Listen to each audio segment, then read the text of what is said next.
Be aware of spiritual vultures and wise fools. And what do I mean by that?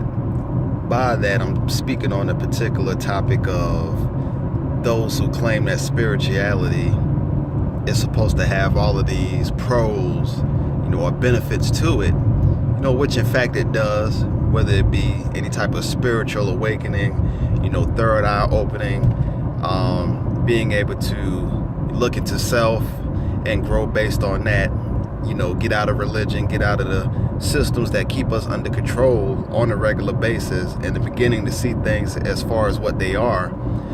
But a lot of the travesty I'm seeing is that these individuals who are telling you that spirituality possesses all these benefits, what they're failing to do is to teach the people that there's a lot of cons to this thing as well. They always want to speak about, meditating into a perfect bliss, becoming one with everybody. Everything is going to be happy, and, everything is just going to be, basically carefree from the time that you awaken and become spiritual. And these are your type of spiritual vultures, or like I said, wise fools, because even though what they're saying may sound good, they're still failing to teach the people in an adequate means, the benefits and the cons of taking on a duty such as spiritual enlightenment, or spirituality. And just me being spiritual, and, I've been on this path since I was about 16 years old. I can remember in high school when my friend introduced me, to some material to wake me up. It's been a constant journey back and forth to remain awakened. And that's why I can come to you with this information and tell you that it's not always, flowers and bees when becoming spiritual or becoming awakened, especially when you've had your pineal gland, calcified for so long. As children, we're born with it uncalcified, and we have a lot of gifts, that we're not aware of at that time as children, but when you begin to reflect back, on it, you see that a lot of the things you were doing or experiencing was an actual gift, such as, some forms of telepathy that children have, being able to see into other dimensions and, see these, probably ancestors or, different, figures, on the material plane that others are not able to see. And, once you go through that calcifying of the pineal gland, then, one day in your adult life, you become, you attempt to become become spiritual again. You may get back into that, but you've been away for it for so long that instead of, exciting you, it kind of creeps you the hell out. And that's some of the cons of just any type of awakening. Yes, there's a duality to the universe, and most people don't realize that just as much as good energy there is, there's bad energy as well. There's bad entities out there.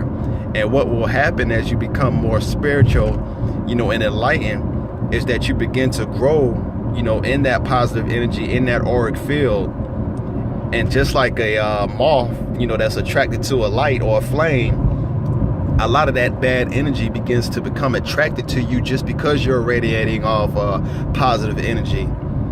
So you may one day be happy, be into a spiritual bliss. The next day you get all sorts of attacks and you don't know where they're coming from.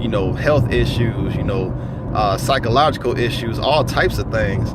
And that's what these people aren't telling you, that you're going to attract, the energy that's not, in the best interest of you. That's just how it is. Another thing that's going to happen is that you're definitely going to lose a lot of friends, a lot of family and friends that knew you for who you were. When you begin to take on a new identity or new belief system or spirituality, they begin to, go away from you, because they don't understand who you are anymore. You've taken on this new persona, and it may come off as ego to them because they're still stuck in the matrix, their mind. So what they're going to look at you as, him or her, he's changing up on me. They're trying to treat us differently now. They think they know something that we don't know now. It's just a lot of negative stuff that's going to be coming at you.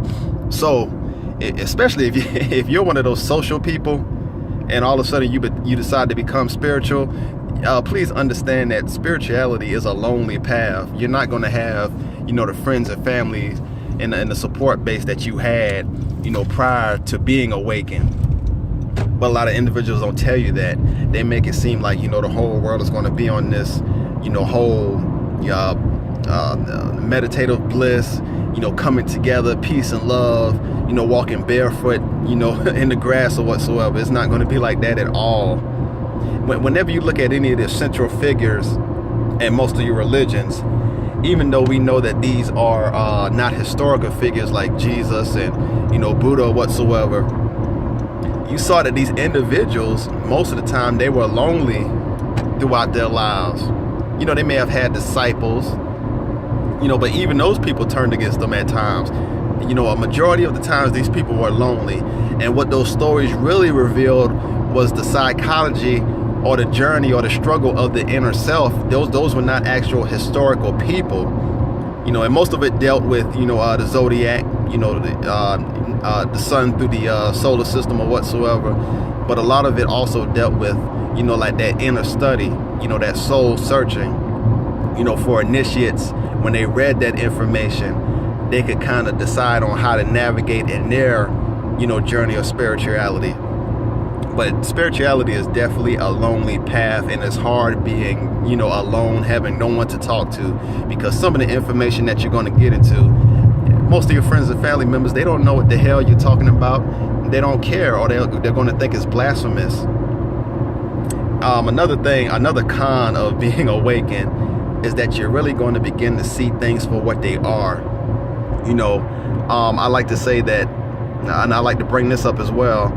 The text that they found in Nag Hammadi, Egypt, the Gnostic Gospels, one of the specific Gospels, the Gospel of Thomas, actually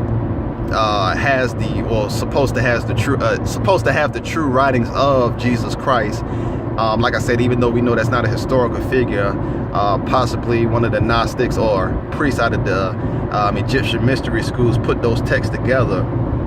And I'm just going to really sum it up here. It's not going to be verbatim, but that text that was attributed to the sayings of Jesus Christ, which the church decided not to put into the Bible because it go against, their kind of program or status quo, what they want the people to know. But it said in that text that, basically when you become awakened, you're going to see things for how they really are. And when you see that, you will become distraught, but don't give up hope, because the kingdom of heaven is at hand. And what that specifically means is that on a regular basis, we're given so much programming, on the subconscious level and imagery, to keep us psyched out on this physical level, unable to really interpret what the hell the elite are doing to us on a regular basis. So once we do become awakened and we start seeing the programming, and the BS that's going on, we're really going to fall into a depressive state, which is, counter to what these spiritual people will tell you. They will tell you that once you become enlightened, everything is supposed to be happy. That's not what the hell is going to happen, especially for a melanated person. Because once you see what's going on with your people on a regular basis, you can't sit there and say that, everything is glory and joy or whatsoever. And I'm just going to meditate from here on out and worry about self. That's not how it's going to be, because you're going to be distraught. Things such as organ trafficking, amongst melanated people, just the police brutality alone, still the ongoing slavery that's going on in many parts of Africa that most of us are not aware of, because we're kept under this, subconscious web, to psych us up every day about life, give us some type of false hope. And I remember watching the movie Birth of a Nation,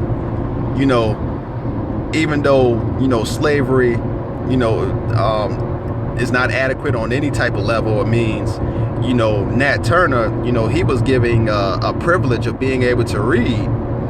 He was given that status of being able to minister, to the other slaves, even though it was for, further indoctrination or brainwashing. But through his knowledge of being able to read, he began to decipher his actual situation and see that things, aren't, how they were made to seem.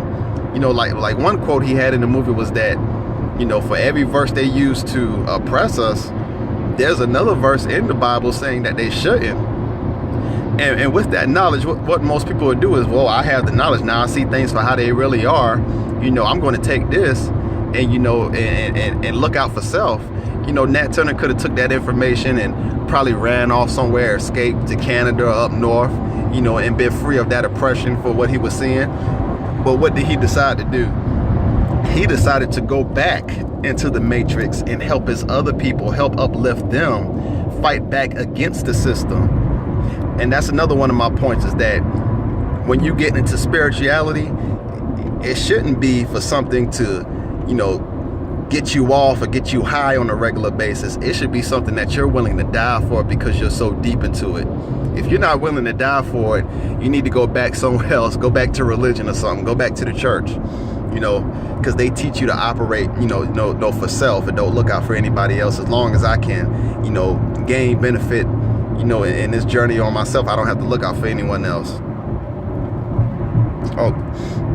So like I said earlier about the calcification of the pineal gland, just as there are positive forces in the universe, there are negative forces as well. So you're definitely going to begin to see different entities and beings that you think you're imagining or you think you're dreaming,